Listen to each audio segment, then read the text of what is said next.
day. This is my demonstration teaching and technology for teaching and learning 1. For our objectives, let me read. At the end of the lesson, the students should be able to: number 1, identify the adverbial phrase in a sentence. Number 2, formulate or construct their own sentence with adverbial phrase. And number 3, differentiate the use of phrases in a sentence structure. Before we go on to the main topic, let me ask you first, what are the parts of a speech? And give one examples each parts of the speech. Let's start at the back row.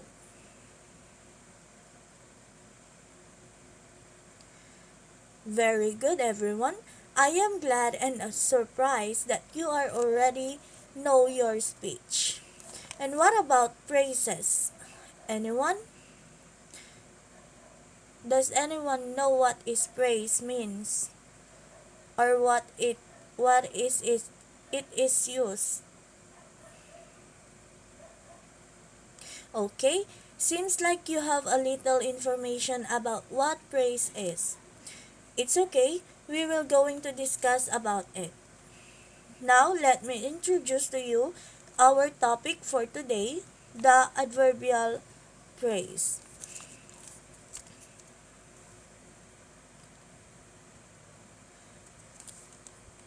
What is an adverbial phrase? Kindly read, Miss Salazar. Adverbial phrase is a term for two or more words which plays a role of an adverb. Thank you. But before that, from the root word of the adverbial, what is an adverb? Kindly read, Miss Alcantara, and give an example. Adverb. Adverb is a word that modifies a word, a verb, an adjective, or another adverb. Example: beautiful, colorful, slowly. Thank you, Miss Alcantara. Let's move on to the topic. Here are some examples of the adverbial phrase.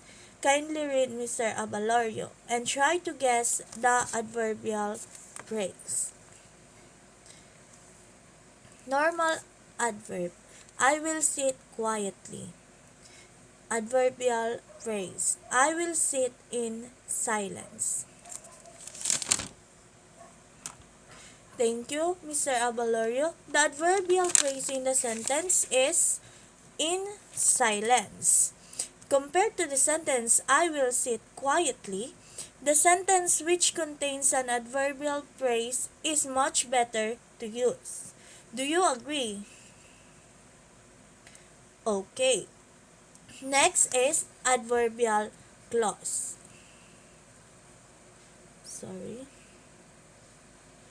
Next is adverbial clause. Kindly read, Ms. Salazar. Adverbial clause. You can distinguish the adverbial clause when multi-word adverb contains a subject and a verb. For example, I will sit like monk meditates. The adverbial clause there is like monk meditates. There is a subject which is the monk. That is why it is an adverbial clause.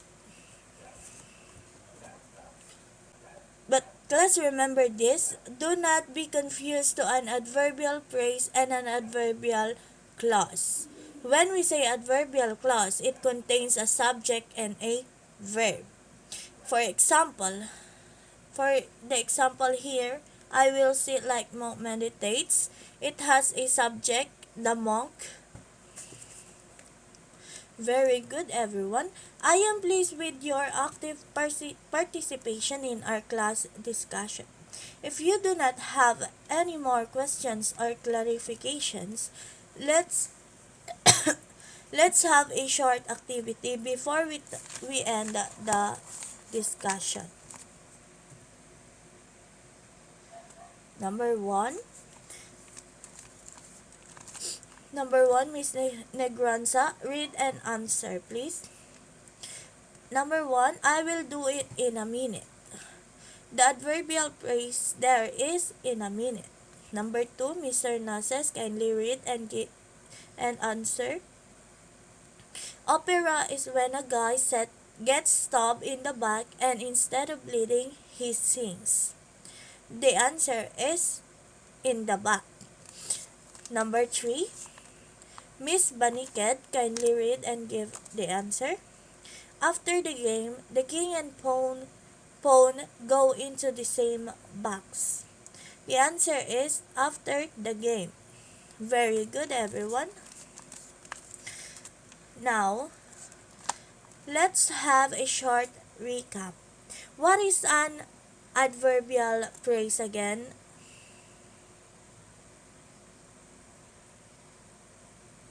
Thank you. And what is the difference between adverbial phrase and adverbial clause? Do you still remember? Okay, Miss Sibayan. Very good. Class, do not forget the difference between the two. Is that clear?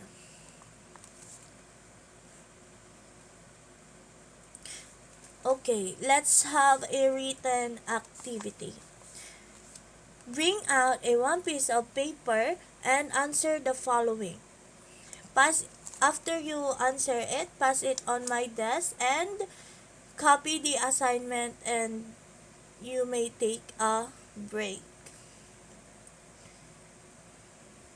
Direction: underline the adverbial phrase in the sentence. You may start answering.